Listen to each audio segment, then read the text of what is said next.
talking about other things in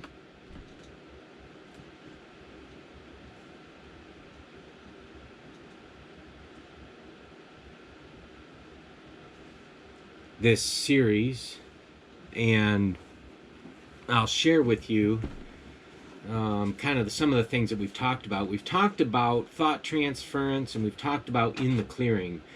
The first cycle, which was the first lesson, is what I call in the clearing, or I'm sorry, what is labeled as in the clearing in the chapter. And it talks about the most important study in the range of human existence, which would be that of the study of the mind and essentially psychic phenomenon. That's what it's talking about.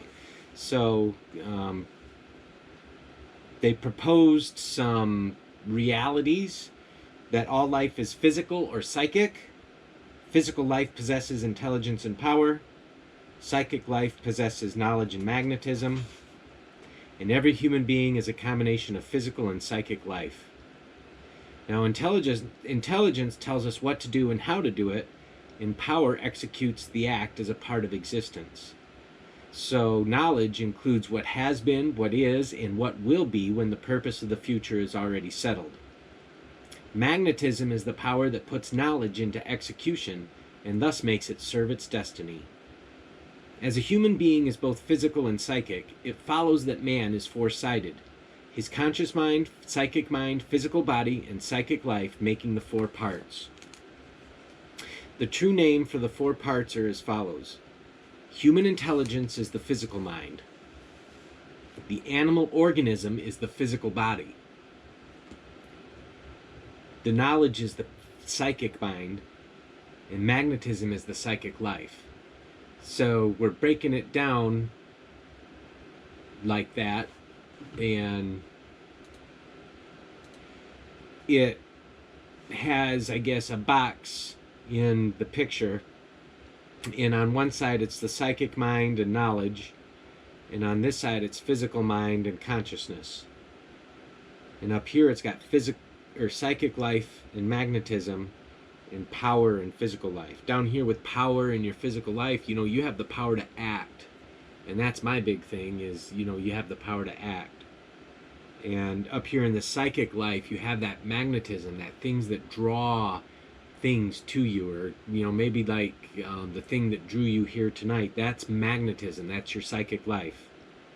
So in your physical mind, you got your consciousness over here, you got your knowledge in your psychic mind over here. That's where your knowledge comes from, is the psychic mind.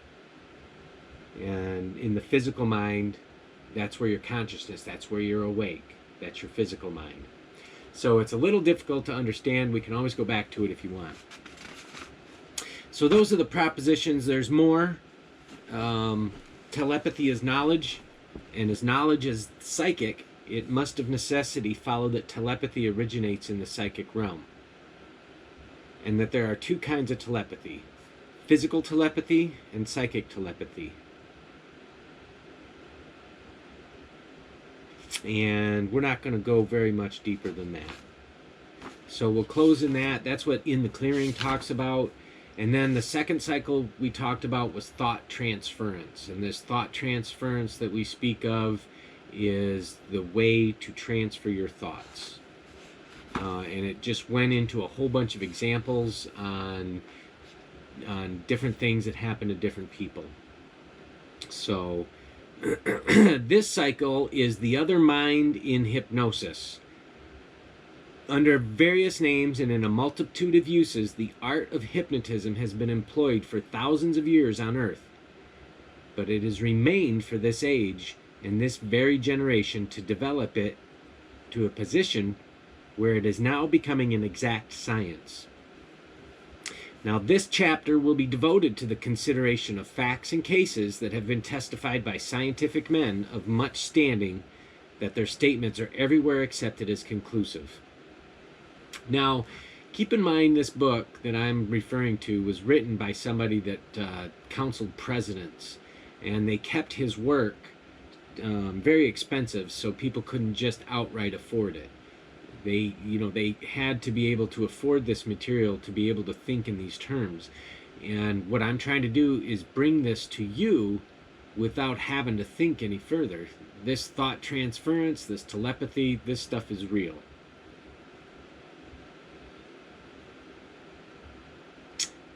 The purpose of this stage of the study of physical telepathy is to make clear the operation of two minds. Some persons who make up their opinions on meager investigation may claim that there are not two minds, but that one mind alone has two stages or degrees of knowledge. This is immaterial, as it is the processes and phenomena that are attracting our attention, and the name of the department of action is one of the convenience only. What we refer to as the other mind has been called, and is being called today by many leading scientific men, the subconscious faculty, which is a longer term and one not so easily assimilated as the name the other mind. Interesting. So what they're saying in this book is that there are two minds, that you will hear it referred to as the subconscious, but in this, I believe, in this work here, it is going to be referred to as the other mind. So it says the purpose of this chapter is to show the existence of these two minds, or two faculties, or whatever else they may be called. The value of the lesson is in proving that they are two, and no one will dispute that fact. Now, the first report is made by one of the physicians of King Edward VII, and a man of the highest attainments. He spoke of his visit to the city of Nancy in France in the following language. It would be impossible in the short space at my disposal to describe even a fraction of the cases I saw and noted in Bernheim's wards during my stay at Nancy. I shall only give some details of a few.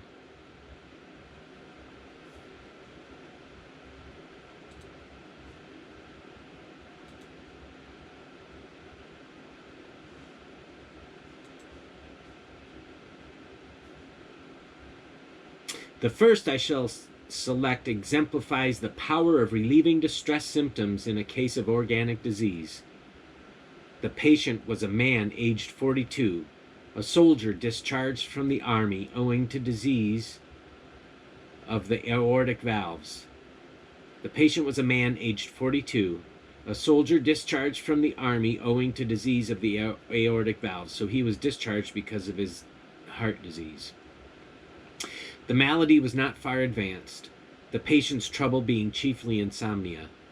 Hypnotism with suggestion of sleep and facility of respiration gave marked relief. One day, M. Bernheim said to me that he would suggest to him in sleep a duty to be performed when he awoke. After the patient had been put into a hypnotic sleep, he was told to remain so for 10 minutes, then awake, get up, walk across the ward to number 15, take the nightcap of the patient there, place it under his own pillow, then open the window and listen to music. The man was put into the hypnotic sleep. In just 10 minutes he awoke. He crossed the ward slowly and carefully, took the nightcap from bed number 15, brought it over and placed it under his own pillow. He then went to the window, threw it open, and leant out. His face at once expressed keen delight. Number 2. The same physician relates the following as another case he personally witnesses. I shall now recount the cure of a fixed neuralgia of long duration, accomplished by suggestion under hypnotism. One morning, while on his rounds, M. Bernheim found a new patient just received into the hospital. He was a bronzed, weather-beaten man about 50 years of age. He complained of a fixed pain in the region of the right false ribs just over the liver, caused by heavy lifting a year before. It was constant and undermined his health. He had undergone much treatment, and the affected region bore evidence of severe counter-irritation, and the whole side was so tender that he could hardly allow us to examine it. M. Bernheim hypnotized the patient, and then said to him that on awakening the pain would be better, and at the same time rubbed strongly over the affected parts. In 10 minutes he returned and awakened the patient. The pain was gone. The side was so much better that vigorous rubbing elicited no complaint. I had the opportunity of watching the case. In the evening the pain returned but was greatly mitigated. A daily repetition of the same treatment gradually extinguished it, and in 9 days it was completely gone. All this sounds like a fairy tale. However, I was myself able not long after to relieve by hypnotism and suggestion an almost identical case of neuralgia of long duration in a young girl which had resisted all other treatment. Now this patient was in the Mater Misericordiae Hospital under the care of my colleague Dr. Joseph Redmond. The cure was permanent. Dr. Charles Fitzgerald, Dr. Richard Hayes, Dr. McCullough, and Dr. J.J. Murphy tell me they have all had similar results from the use of hypnotism and suggestion. It will be noticed that in the foregoing line of cases, the suggestion was made during hypnotic sleep and related to a condition that would be developed after awaking into a natural state of wakefulness. This distinction is important, as much of the phenomena of hypnotism will generally be found occurring when the subject is in hypnotic wakefulness, which is far different from the natural wakefulness that follows such sleep. The student of this subject should not forget the following classification of conditions during which suggestions may be made with effect.